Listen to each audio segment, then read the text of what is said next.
President, January the 20th of this year, President Biden declared the repeal of an emergency action at our southwest border.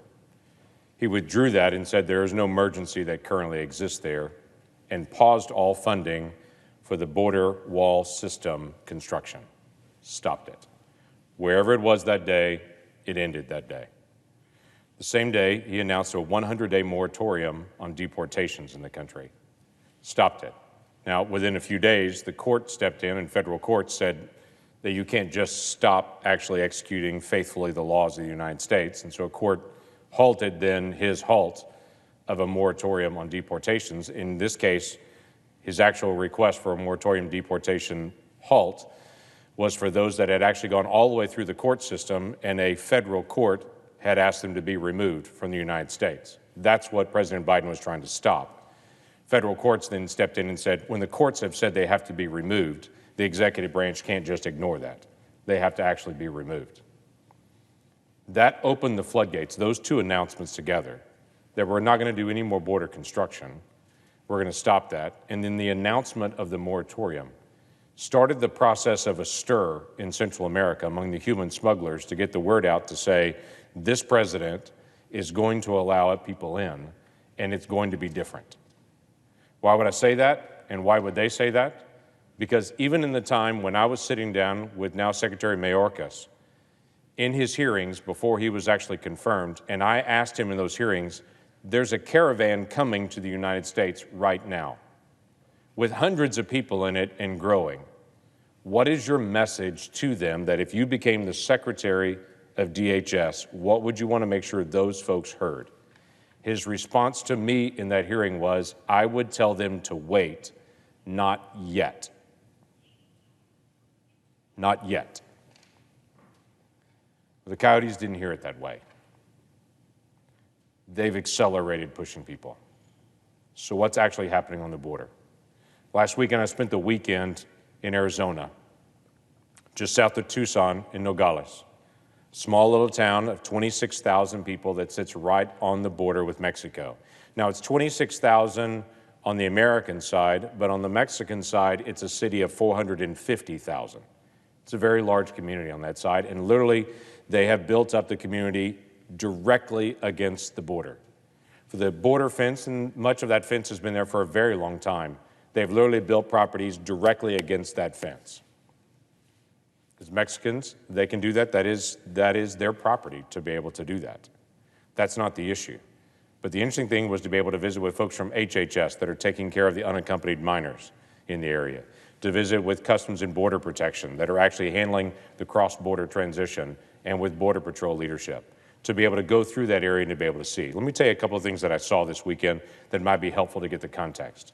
The folks that I visit with at HHS that are there taking care of the unaccompanied minors that are coming in, and we are seeing a significant surge of unaccompanied minors because the Biden administration has now changed the policy and said if you're 18 years old and up, because of the pandemic, we're not going to allow you in. It's called Title 42 authority. The Trump administration had actually put that in place and said during the time of the pandemic, we're trying to limit cross-border traffic. You can't just come in. The Biden team has now changed that and said if you're 18 and up, you can't come in immediately, but if you're 17 and down, you can. And so what are we seeing? A massive surge of unaccompanied minors right now. Literally an invitation to say you can come, but don't bring your family with you. When I sat down with the folks at HHS there who are doing a fantastic job doing the best they can to be able to take care of those kids, I asked them, what are you seeing? And the vast majority of the kids that they're seeing coming across the border are 16 and 17-year-old males. So when you hear the term, we've got all these kids coming across the border, sometimes as Americans, we think these are 5-year-olds crossing the border. They're not. The vast majority of them are 16 and 17-year-old males coming across the border. They're also being transported to individuals that are here in the country that are family members that are already present here in the country. Most of those also illegally present in the country. They're uncles and aunts, their cousins, brothers and sisters that are already here. Because we have separate categories in how we actually transition those kids into someone to be able to take care of them before they have their court hearing. Most of those court hearings will take 2 years. So they're crossing the border, 16 and 17-year-old males, being connected with an uncle that's already here, many times illegally as well, and they'll have for the next 2 years to be able to be here before they have a court hearing to be able to go through the process if they come to the court hearing. When I visited with the folks at Customs and Border Protection, they were frustrated with the lack of funding that's been given to them to be able to take care of the needs for that particular facility and helping to manage the number of people that are coming through. They need additional assistance because in that very old facility, they need additional barriers to be able to just help them manage the flow of people as they come through. And when I visited with Border Patrol, we drove just a couple of miles out into the desert, just to the west of this town of 450,000 people, to go see the new fence that's being constructed. Now, it may be hard to be able to see in this, but miles and miles of new fencing are going in. But on the day, January the 20th, construction was halted. And in this particular area, miles and miles of fencing, except for these gaps in the fence. See, those gaps were put in there to be actually gates. So if they have to take care of the fence, they can get access to both sides of it. For this, miles and miles and miles of fencing is done except for the gate area. And literally, the steel for the gates are laying on the ground. Why in the world would you do construction and have it stop to say you can build everything except close the gates? The Border Patrol team has literally drug over some of the steel just to be able to stack in front of the gaps that are in the fence here to keep vehicles from driving through and try to put different barriers there to try to slow down the traffic. And for every one of these gaps along this miles and miles of fence, they're having to assign a Border Patrol agent there just to be able to sit at that gap because it's the obvious place just to be able to literally walk through the fence. There's only one reason that you would have a fence like this for miles and miles and leave it open as a gap: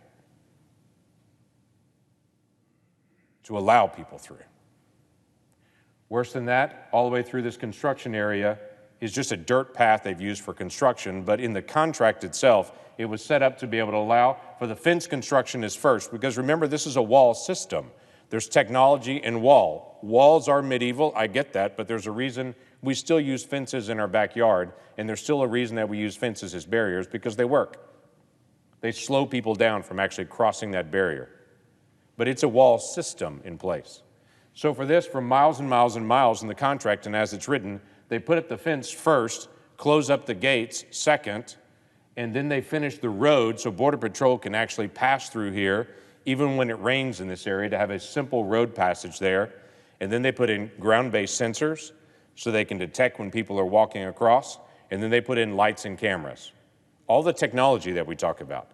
In this room, I can't remember how many times I've heard my Democratic colleagues say, fences are old, let's just do the technology. Technology can help manage this. In this situation, the contract is out and done. The fence is already installed except for the gates, but no technology is there. So literally the Biden team stopped before what even they claim is the effective part to even stop people illegally crossing the border. $1.6 billion was paused. That 1.6 goes to simply closing the gates and installing the technology. That's what remains. This is nonsensical. I understand the Biden team and some of my Democratic colleagues want a more open border. They've been clear on that. This does not provide security for our nation. This is the result of saying, I don't want any more wall. This nonsensical system on our southern border with literally open areas that you could drive a truck through, and where Border Patrol agents have to then sit at, rather than monitor large areas, they're stuck monitoring the open door. Listen, we can have arguments about immigration, but supposedly we all agree we should have border security. At least we used to. This doesn't make sense. But this is now the reality, and it will sit like this for we don't know how long, maybe forever, until we as a nation determine This has got to change. Is it an open invitation? Have things really changed significantly on the border? Let me give you an example that's pre-COVID. Pre-COVID, February of last year, before COVID came through, so don't say that that things have changed in COVID. February of 2020, we had under 40,000 people that were apprehended crossing our southern border that month. Under 40,000 pre-COVID. That's a transition and an arrest process. This February, with the only thing changing being the change of presidents, we had over 100,000 people illegally crossing the border. 1 year later, we go from less than 40,000 to over 100,000. This is a manufactured crisis that's happening on our border.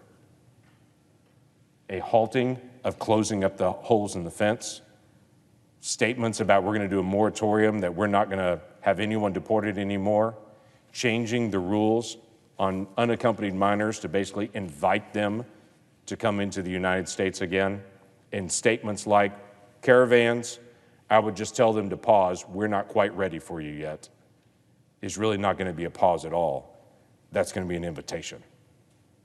And that's not me saying that. It's the thousands and thousands of people that are coming to be able to connect with relatives that are already here and to be able to walk through a process to be able to go around our visa application process, to be able to go around legal immigration. May I remind us as a country, we allow 1 million people a year to legally come to the United States and become citizens. 1 million people a year. We're not a stingy nation in engaging with legal immigration. There's a right way to do it, and we welcome people to be able to do it the right way. This is welcoming people to do it the wrong way, and that does not help our security as a nation. With that, I yield the floor.